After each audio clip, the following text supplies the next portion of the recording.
in today's tutorial, I'm going to show you guys how to go about installing and setting up your Epson L365 printer on your Windows, Linux, or Mac OS computer, desktop, or tablet PC. So this should hopefully be a pretty straightforward process here, guys. And without further ado, let's go ahead and jump straight into it. So all you have to do is open up a web browser, and into Google search, you want to search for Epson L365 support. Best result should come back with an Epson support page. It says Epson L365. Go ahead and open that up.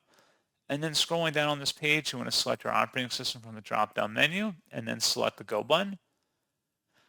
And then select a driver and utility combo package. Go ahead and proceed to download that file. Open it up once it's downloaded to your device.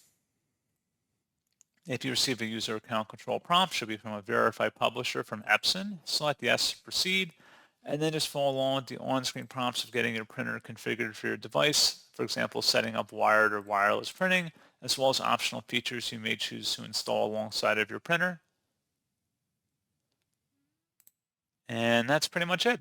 So, as always, thank you guys for watching this brief tutorial. Do hope that I was able to help you out, and I do look forward to catching you all in the next tutorial.